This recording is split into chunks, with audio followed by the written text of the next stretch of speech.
Eto po mga kababayan, may papakita po ako sa inyo na nakakapanlumo po mga kababayan. Eto pong letter na to, ito po ay an important reminder for all educators. Stay vigilant with school. A recent Sandigan Bayan ruling serves as a sobering reminder of heavy illegal responsibilities carried by school administrators. Si Angelita Pantisisio, a former public school principal in Virac, Catanduanes. Catanduanes, ano yan eh? Bicolano pa ba sa Catanduanes? Bicolano pa, di ba? Iyot-iyot dai. Tama po ba? Iyot-iyot dai ba yan? Catanduanes, iyot-iyot dai pa, no? Aray ko.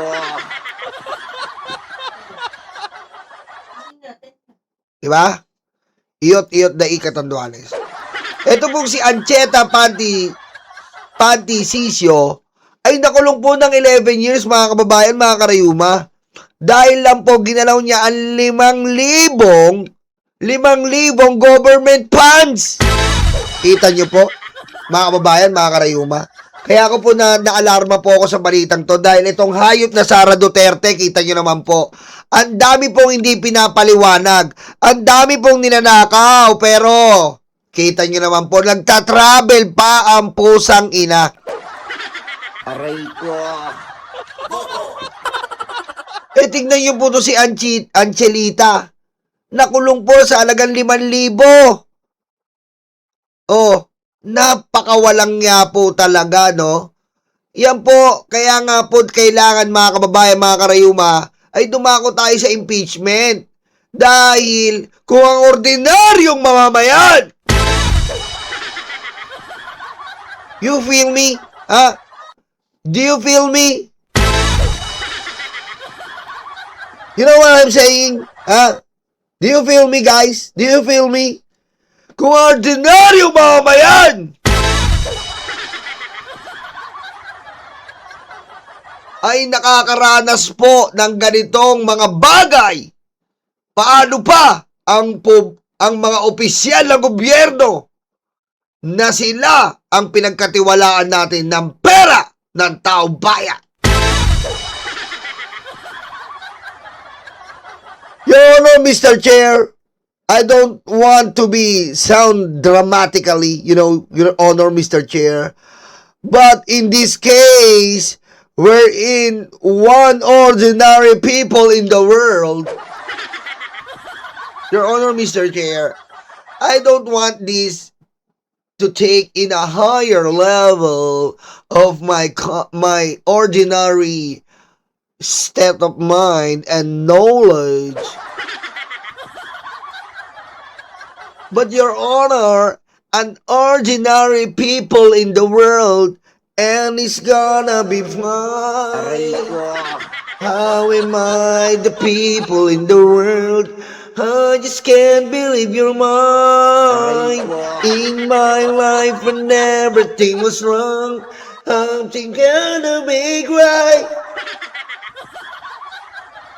Now this is the very folk in the world tonight. Ayos, di ba? Red Canoes, prosecutor ba ang dating? Hindi pa tayo tapos, bibelo pa lang ako eh. Your Honor, look at this case. An ordinary people in the world, one government employee, he or she have a problem regarding 5,000 pesos and convicted for 11 years, Your Honor, Mr. Chair. This is so humiliating for us. Because if she, he, me, they can be convicted for 11 years for just 5,000 pesos, why Sara Duterte cannot be convicted and impeached for many reasons that she took She took a took. Aray ko. Ha? She took a took the people's money. Hi friends and not friends and not friends.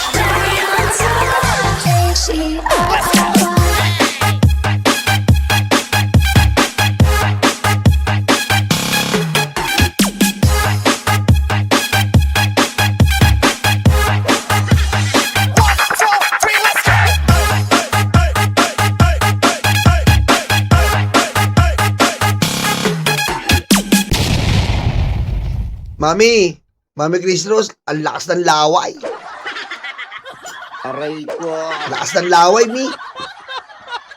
Medyo naubusan tayo. Barat muna tayo ng kape. She took a took!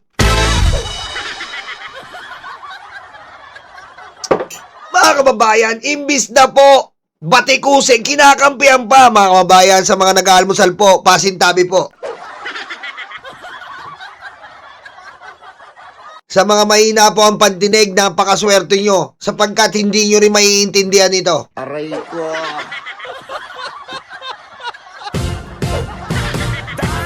At sa may mga maayos na pandinig dyan, naghihingi po ako ng dispensa agad sa gagawin natin. Ito po, nais ko pong ilapit ang inyong mga tenga sa inyong mga cellphone or TV. At hindi po ito kaya ng closed caption. Aray ko. Medyo magulo po ito. Sa mga susunod na sandali po, mga kababayan, mga karayuma, ang inyong audio ay magugulo. Aray ko. Pero binababalaan ko po ito, wala pong kinalaman ito kay Nyolo. Sadyang ang magsasalita po ay ganun po, ngongo. Aray ko. Mo bang maging safe sa tamang tao? Ito ang dapat mong gawin. First step, mwah. Second steps, mwah. Helmet, mwah. Mwah. Sabi nanay ko, hotdog, ang binili mo potlong, tapos nagreklamo nanay ko, nagalit ka? Okay, pakinggan po natin. O, pakinggan po. Pinapakalat ng mga kakamkwe at ng mga loyalista ka na wala nang alam si Ma'am Sara sa vaccine ka. Okay. Gugulang talaga yung lima kagets nito eh. Okay, panoorin natin na. Alright? Any thought po about sa Vaxilica na balak po itayo sa Pilipinas? Ano? Vaxilica. Hoy, Mr. Densyo, maraming salamat, Mr. Densyo. Binabalatan kayo dito, kakampwe daw, o kakampwe. Oh. Aray ko. Pang 3-in-1, boss, aga-aga, pinapatakaw mo kami. Siyempre, you know, Mr. Densyo, that's my obligation. Aray ko. Okay?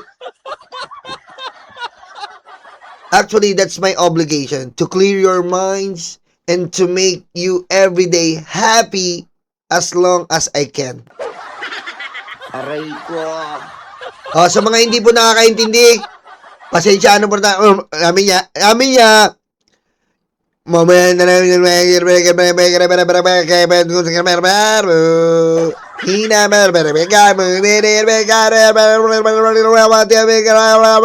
Indiano ang pusang ina. Indiano to, putang inan to. Aray ko. Aray ko. Ah, game. Vaxilica? Hindi, ma'am. Vaxilica. Do you know anything about that? Wala ako. I cannot comment on that. Lahat nyo, ang sabi niya, yung nila, di ba, yung smile niya, vaccine means vaccine. Di ba? Magkaaway nga yan. Ina mo! Momo! Aray ko. Ina Aray ko. Dami ng nanay mo, bumili ka ng gulay. Diba? Naluluto yung nanay mo. Dami, bumili ka ulay. Anong binili mo? Ha? Binili mo? Anong binili mo? Aray ko. Yami! Mili nga ngulay. Opo, Nay. Anong binili mo? Binili mo Crayola. Baka dumating po ang pagkakataon, mapalitan si Dr. Jose Rizal. Ang maging national hero natin ay si Pangulong Duterte. Aray ko. Ano ang gagawin mo kapag nalaman mong may kapatid ka sa labas? Papasukin ko.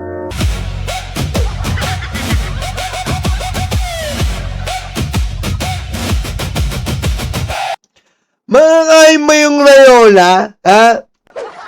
Daming gulay eh. Gulay. Makmet.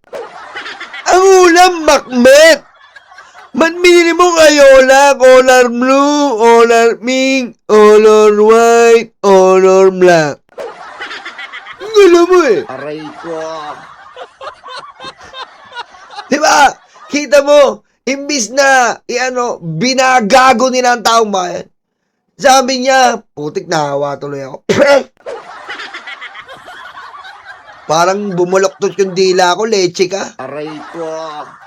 Diba ba, kababaya, kita nyo, yung kabobohan, pinipilit nilang baliin. Bobo kaya nagiging bobo lahat ng mga DDS eh. Aray ko. Inan to. Ang dami. Max Hili. Max Hili. Ina mo. Aray ko.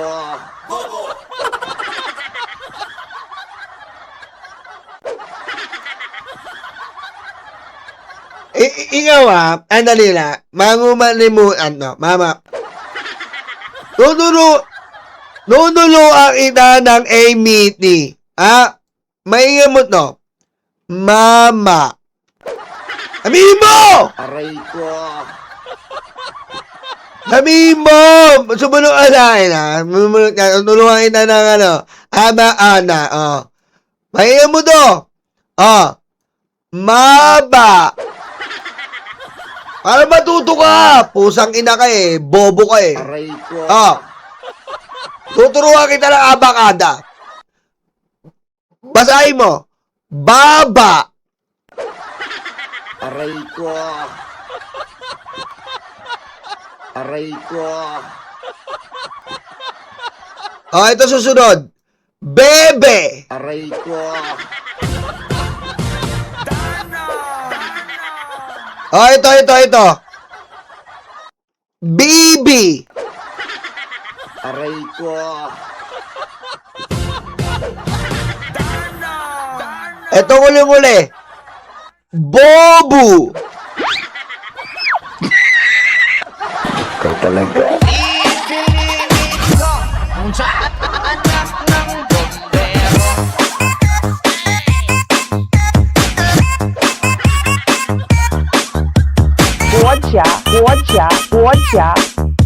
出席习近平。 Tanga-tanga ka eh, ha? Tanga! Pakinggan natin yung pinagtatanggol niya kung gaano ba, Ito. Dire-diretso, sandali lang po, bago tayo mag-trial. Unahin lang natin to. Sara Duterte, tatakbo bilang Pangulo ng Pilipinas. 非常高兴及希望中国国家主席习近平政府驻菲律宾大使黄世良和20中国公民致意大力 Aray 庆祝 ko. 中华人民共和国成立73周年。祝20中国人国庆快乐。 Kita niyo po, pinarinig ko po sa inyo. Ano yan? Sa China po, available ang bunganga. Lagi pong available sa China. Pero pagdating po sa mga West Philippines, si tahimik ang pusang ina. Number 1 yan, mga China. Number 2, pakinggan nyo, pambabastos sa Kongreso. ang isa sa mga sangay ng gobyerno. Sir, she may not like how I answer. She may not like the content of my answer. But I am answering. It took a long time. It took Is the good Vice President aware, familiar with the public Tignan niyo po to kung gaano kabobo parang paksili. Tignan niyo kung gaano kabobo. Wi-Fi program? Madam Chair, yes, it is under the admin.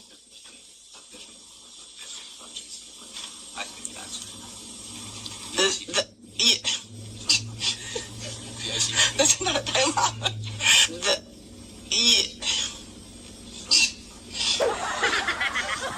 Kita mo? Kapag may advisor, nga po, kapag may advisor, kailangan may nagsasabi sa kanya, kupal eh. That's not time. Madam Chair, Yusek Mempin will answer the question. Kita mo? May tigasagot ang kupal. Pero pag direkta mong tinanong, wala nga. I do not want to answer that question. Next. I do not want to answer that question. Yes, ma'am. Nakikita niyo ba na may hahalin tulad ng sitwasyon ng bansa sa 1984 ni George Orwell? I do not want to answer that question. Last. Talk po about sa Basilica na balak po ikaw. Kita nyo mga kababayan? Ikaw ba ganyan? Tatanungin ka ng taong bayan, hindi mo sasagutin? Required ka sumagot! Hindi mo pwedeng, I do not want to answer that question. Required ka sumagot dahil empleyado ka namin! Di ba? Empleyado ka namin, kaya required ka sumagot. Eto po, tignan nyo kung gaano po nakakatakot. Paulit-ulit mo niya pinapangako yung 20 pesos ng bigas. Nandun. Kita mo? Kita nyo yung mata? Nakakatakot, Pusang ina, ganyan ba? Killer na killer, Aray ko. Pusang ina, tignan nyo po. Killer na killer po. Aray ko. Ma'am, paulit-ulit mo niya pinapangako yung 20 pesos ng bigas. Nandun po kayo. Pero what were your thoughts back then po? Actually, hindi ko siya narinig. Nakita ko lang sa isang video na sumagot siya, sa isang interview ata na sumagot siya sa 20 pesos ang kilo ng bigas. Tinanong ko na lang yon after na ng election. Tinanong ko yung isang businessman ng bigas. Sabi ko, kakayanin ba talaga ito or nagsinungaling siya noong sinasabi niya itong Kita mo, para siyang lahat ng paninira gagawin niya. Pero yung sustansya ng utak, nga. Aray ko. Ayan po ba ang ating mga kababayan? Yan po ba ang ating presidente, mga kababayan? Kita nyo? Ayan ba magpe-presidente? Ay, nako.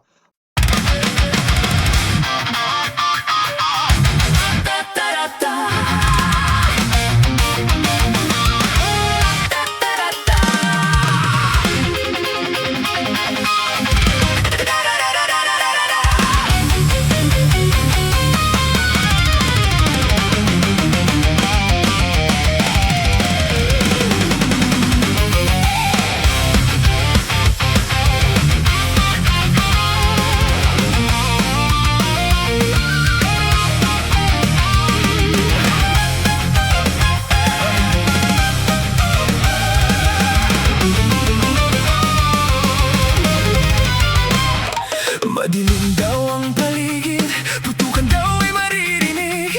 Takot sa kanilang mata, ikaw ay madadala.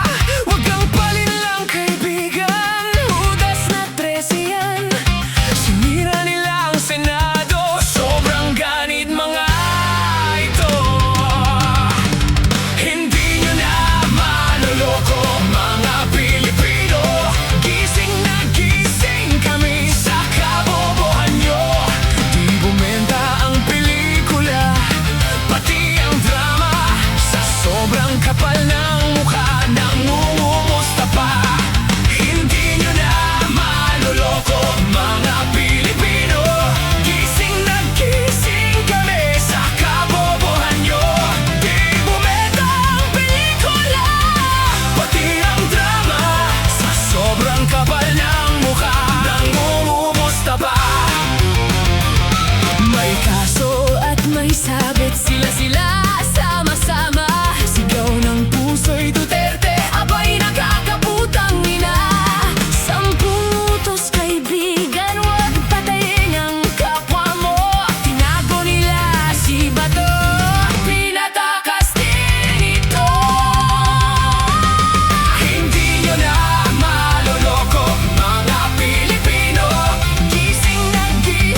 Sinungaling